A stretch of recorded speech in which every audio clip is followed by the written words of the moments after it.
코로나19로 인해서 참 어려운 시절이 많이 이제 지나갔습니다. 지나가고 이제 5월 달부터는 거의 모든 교회가 한 중순 정도 되면은 다 이렇게 정상화되어질 것 같습니다. 많은 시간들 우리가 고생하면서 또 어려운 믿음의 생활을 이어갔는데 지금 현실이 말로 다 할 수 없는 그러한 상태라고 해요. 이 코로나19를 겪으면서 교회의 상태가 작년 말 기준으로 보면은 향후 이 상태가 지속되면 10년 후에 이 모든 그 주일 예배의 어린이 그 예배, 특별히 어린이 예배 90%가 문을 닫는다. 이렇게 지금 보고가 올라왔습니다. 10여 년도 안 돼서 지금 이 상태가 지속이 되면 모든 교회의 주일 학교 어린이 예배가 90%가 문을 닫게 될 것이다. 이제 이렇게 되는 것이죠. 참으로 참담한 이 현실이 이어지고 있습니다. 그럼에도 불구하고 우리가 이 복된 소망을 품는 것은 우리 주 예수 그리스도에 있음을 우리가 믿는 것이죠. 오늘이 이제 부활 주일인데 먼저 우리가 이제 부활에 대해서 이 생각을 해 보아야 합니다. 지난 금요일 우리가 이제 부활의 의미, 부활은 우리들 인생의 궁극적인 승리를 인치시는 그 영원한 승리를 인을 치시는 사건이었다 하는 점을 우리가 살펴보았습니다. 그런 의미에서 우리가 이 부활에 대해서 좀 더 생각을 이어가 보는 것이죠. 그 예수님께서 부활하셨다 하는 것은 그 당대에 이제 어떤 의미를 가지고 있는 거 하니 예수님께서 부활하신 첫 사건은 먼저 이 유대인들이 지켜왔던 그 안식일 그 다음 날 이루어졌다 하는 거예요. 안식일 다음 날, 안식 후 첫날 우리 주 예수 그리스도의 부활이 이루어졌다. 그게 무슨 의미인고 하니 이제 우리가 지켜왔던 모든 안식일, 하나님께서 명하신 그 안식일의 이 개념이라는 것이 이제 우리 주 예수 그리스도의 부활을 기점으로 해서 주일이라. 그래서 우리가 주일을 지키는 그 개념으로 우리가 옮겨진 것이다 하는 것을 기억하시는 은혜가 있으시기를 바랍니다. 근데 그것이 아주 중요한 일이에요. 그것이 아주 중요한 일입니다. 우리 주님을 통해서 이 구약의 모든 것들, 어린 양을 잡고 그 양에게 죄를 뒤집어 씌워서 그 양을 우리의 제물로 하나님께 드리고, 그래서 우리의 순간적인 죄가 잠깐 쌓였던 죄가 또 지워졌다가 또 죄가 쌓이면 또 제물을 드리고 했던 이 어린 양의 개념이 실제적으로 이제 예수 그리스도, 실제 어린 양으로 오셔서 실제적인 죄를 담당하신 예수 그리스도께서 오신 이후로 그 개념이 온전히 성취가 되어졌다 하는 것입니다. 그래서 이제 주일의 개념, 그 실제적인 초점은 우리 주 예수 그리스도께 맞춰지는 것이다. 할렐루야. 이것이 가장 중요한 것이란 말이죠. 가장 중요한 것. 그래서 이 주일, 안식일 이런 어떤 개념을 이 혼돈에서 잘못 깨닫게 되면은 이 무슨 하나님의 교회라든가 이 말 같지도 않은 어떤 이 이단들의 감옥, 이 감언 이설들, 어디 쏙쏙 무슨 구약이 어디를 뽑아서 이어가지고 매치도 안 되는 그러한 말들에 속아 넘어가서 그 말로 다 할 수 없는 주님의 핏값으로 세워진 그 교회를 떠나서 양이 울타리를 넘어가면 안 되는데 그 넘어가서 그 잘못되어지는 그 영혼이 피폐해지는 참 그러한 경우를 많이 겪게 되는 것이죠. 진리를 깨닫을 때 바르게 깨닫는 것이 중요합니다. 중요합니다. 이 시대의 강단에서는 자주 말씀드리지만 이 하나님의 그 크신 위로하심과 사랑하심과 이런 것들이 지속적으로 이 강단을 통해서 선포되어져야만 하겠지만 그럼에도 불구하고 한편으로는 끊임없이 이단들에 대해서 나팔을 울리고 그 경고를 지속적으로 해 나가는 그 일이 아주 중요한 작업이다 하는 것입니다. 한 영혼의 영생이 여러분 이 진리에 있습니다. 할렐루야. 이 진리 안에 들어가 있는 거예요. 영혼이라는 것은 이 진리 안에 진리로 묶여져야만 되는 것입니다. 진리를 벗어나서 이 영혼은 이 진리에 묶이지 않으면은 이 어떻게 종잡을 수 없는 존재가 되는 거예요. 이 땅에서는 그래. 이 땅이 자체가 이 오염된 곳이기 때문에 어디로 끌고 가면 끌고 가는지도 모르는 그러한 상태가 되는 것이죠. 진리로 허리를 동이고 이제 하는 모든 이유들이 바로 거기에 있는 것입니다.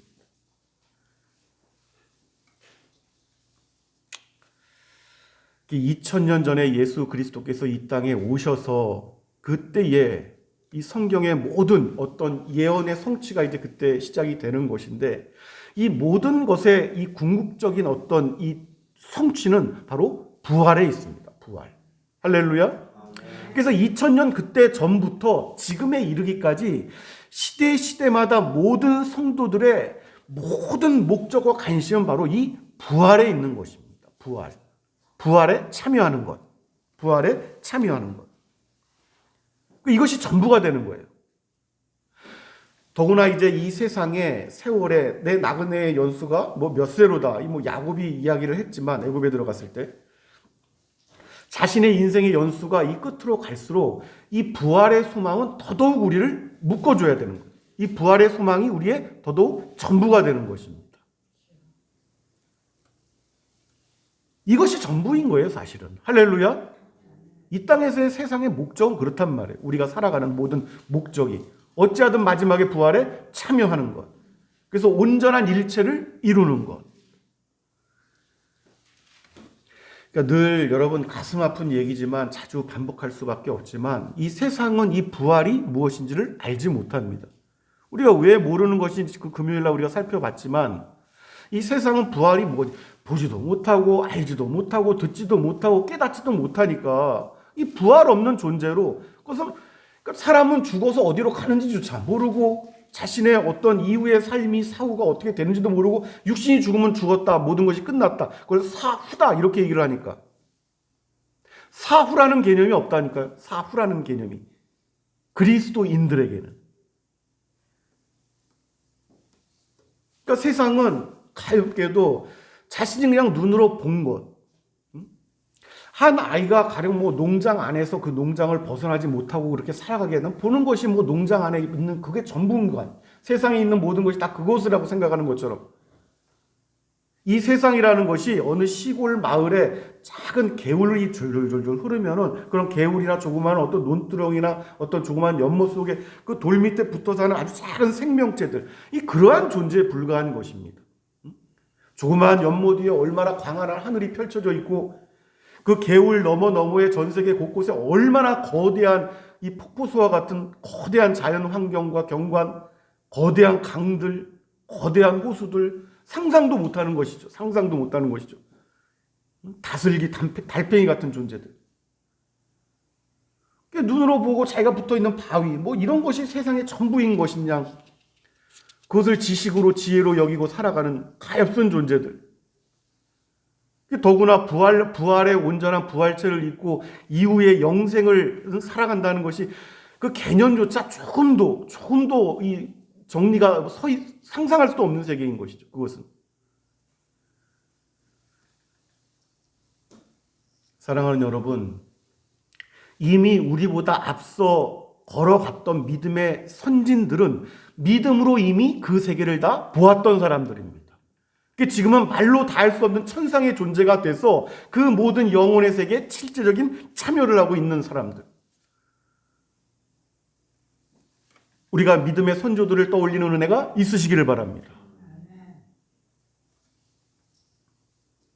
그러니까 결국 우리가 오늘도 이 부활 주일에 참여하고 있지만 우리들 생의 목적이 무엇인가 하는가 말이죠. 우리들 생의 목적. 결국은 우리가 사랑하는 그토록 연모하는 우리 주 예수 그리스도 그분과 함께 영원을 살아가기 위한 것인 줄로 믿습니다. 이것이 전부지 이 외에 뭐가 있단 말입니까? 이것이 뭐가 있단 말이에요? 그분께서는 그것이 모든 목적이셨어요. 이 땅에 오신 모든 목적이셨습니다. 그래서 우리의 묶인 모든 것들을 다 해방시켜 주시고 우리와 함께 영원히 잇대어 살아갈 그 세계. 십자가 위에서 모든 것들을 다 이루셨다 말씀하신 것은 바로 그러한 의미인 것이죠. 그리고 지금은 내가 먼저 가서 너희를 위하여 예비할 곳을 예비하러 가노니 하시면서 올라가셨습니다. 할렐루야.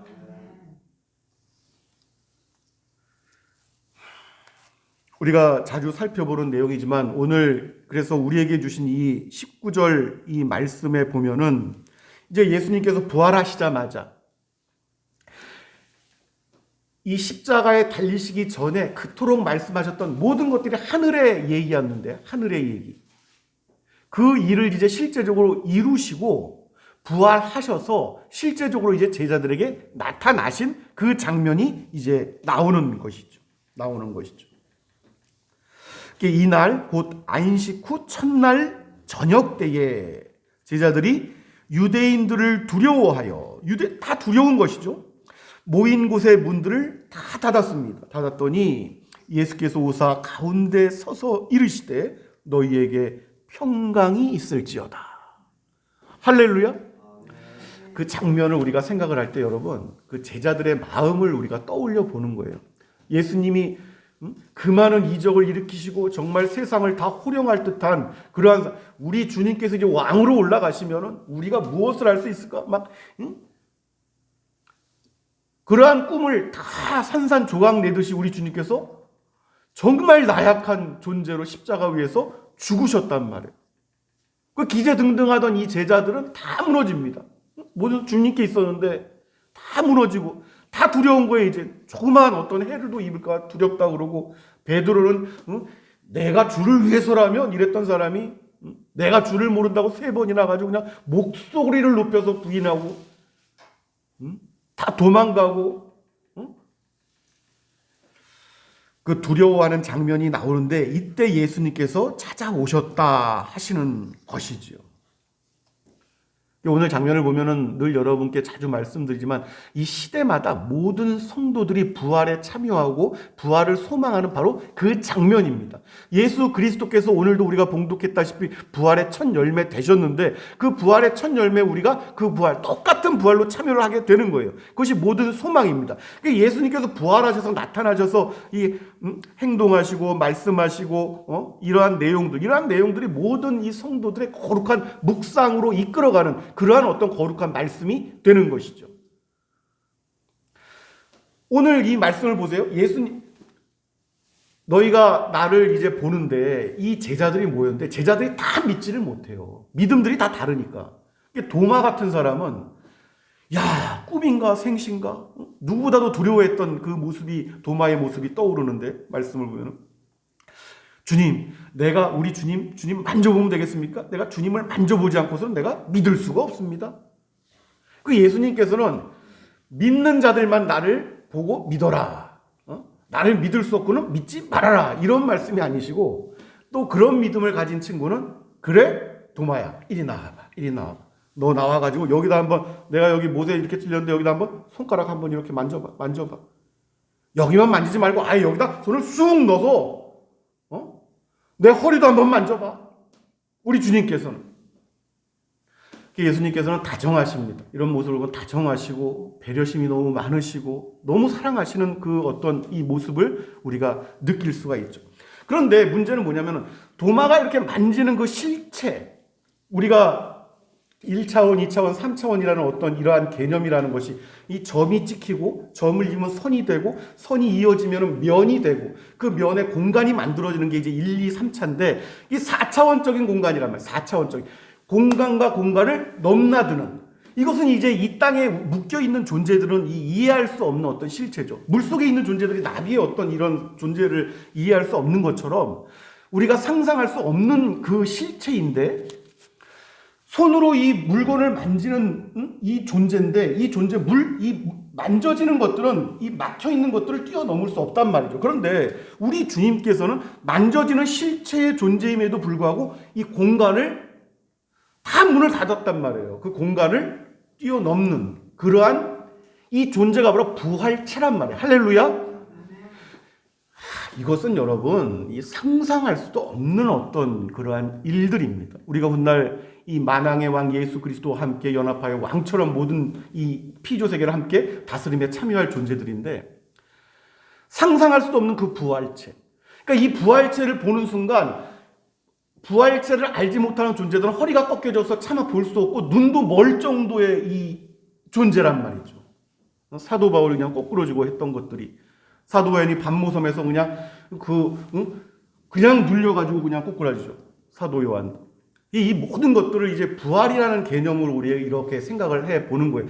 우리 주님의 크신 위엄과 권세가 있지만 그 부활이라는 것에 우리가 함께 참여할 존재로서의 우리 모습, 우리가 기다리는 그 영원한 세계에서 영원, 시간이라는 개념을 떠나서 영원이라는 건 어떤 이 이 프리즌 같이 거기서 막 비쳐나오는 이런 것들의 이 속에 들어가 있는 것이 아니라 그 넘어서 과거, 현재, 이 미래를 이 밖에서 보는 거예요. 밖에서.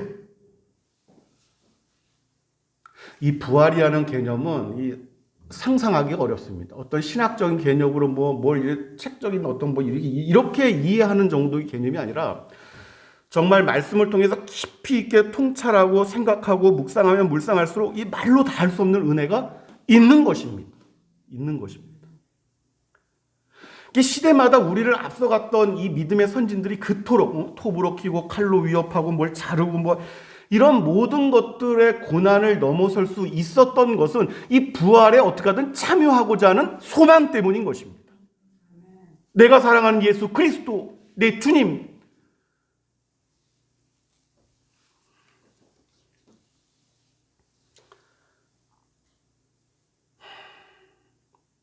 훗날에 우리가 입게 될 바로 그 신령한 몸인데, 그래서 신령하다고 하는 것입니다. 신령하다고 하는 것.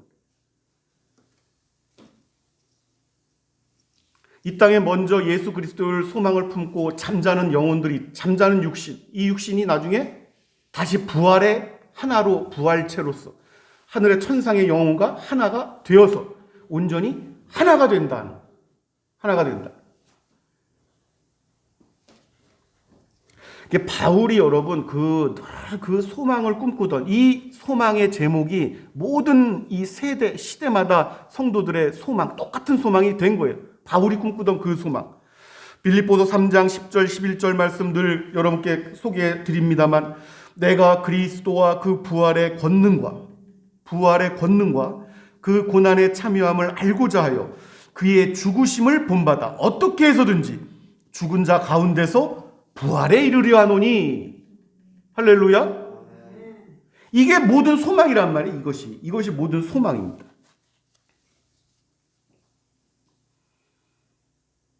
이것이 너무 감사한 것이죠. 우리 주님께서는 지금 천상의 보좌의 우편에 앉아 계시지만 실제적으로나 이미 또한 우리와 함께 이곳에 계시는 줄로 믿습니다.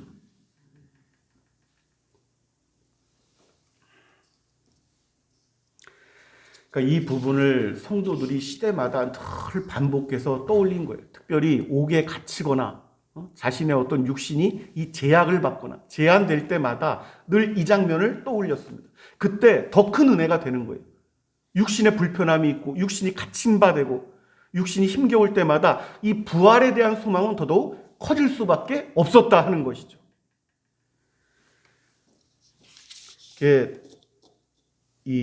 우리보다 앞서 시대를 살아갔던 믿음의 선진들의 이 전기를 저는 사실 많이 봤습니다. 많이 봤는데 거의 정말 정독을 해서 한 6, 70명 이상의 어떤 그분들의 생애를 보고 그분을 읽으면은 눈물 나는 게 다 공통점들이 그 내용들이에요. 공통점들이. 육신이 약해질 때마다 소망하는.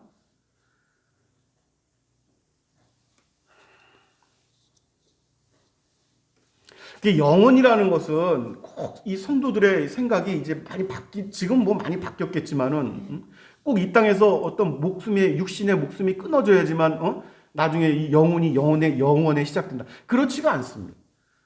그러니까 잠깐이 걸어가다가 돌부리에 잠깐 걸려 넘어지는 어떤 그러한 것과 같은 것인데, 그 연약함이라는 것은 잠깐 몇 분, 몇 초에 불과합니다. 몇 분, 몇 초에 어떤 잠깐 넘어지는 시간.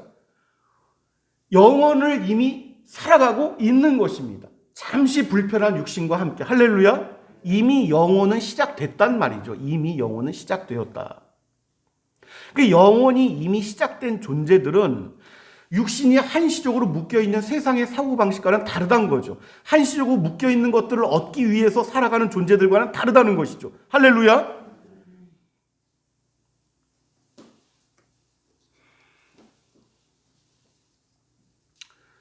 훗날에 이 개념을 깨닫게 되면은 우리 주님께서 마지막 그 심판이 있을 것인데 그때 우리의 즐거움이 얼마나 클 것인가. 그러한 것을 미리 깨달은 자들은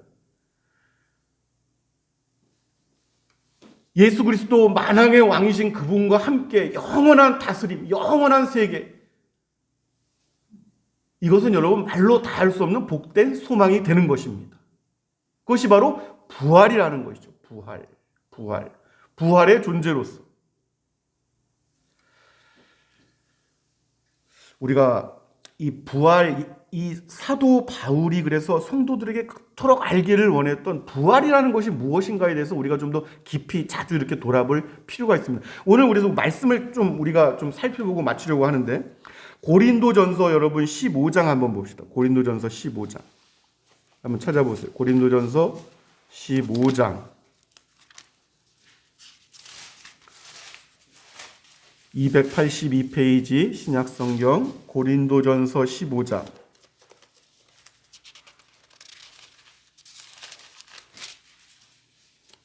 그 안타까움과 소망이 다 거기에 표현되어 있는데 고린도전서 15장 이 35절부터 한번 보도록 하겠습니다. 35절부터 44절까지 35절부터 44절까지 한번 우리가 오늘 부활 주일을 맞이해서 한번 이렇게 살펴봤으면 좋겠습니다. 찾으셨으면 아멘. 15장 35절 고린도전서 35절부터 저와 여러분이 같이 서로 교독하도록 하겠습니다. 44절까지만.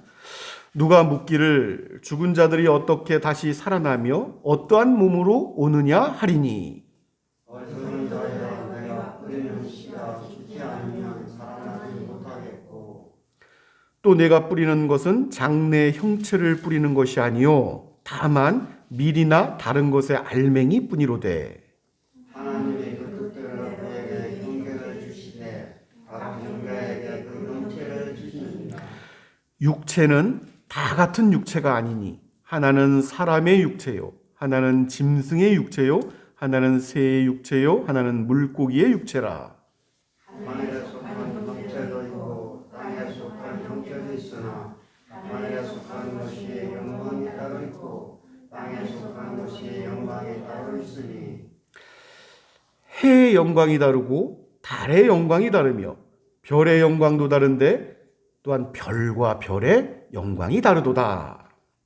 죽은 자의 부활도 그와 같으니 썩을 것으로 심고 썩지 않을 것으로 다시 살아나며 욕된 것으로 심고 영광스러운 것으로 다시 살아나며 약한 것으로 심고 강한 것으로 다시 살아나며 육의 몸으로 심고 신령한 몸으로 다시 살아나니 육의 몸이 심지어 영의 몸도 있느니라. 아멘, 아멘. 우리가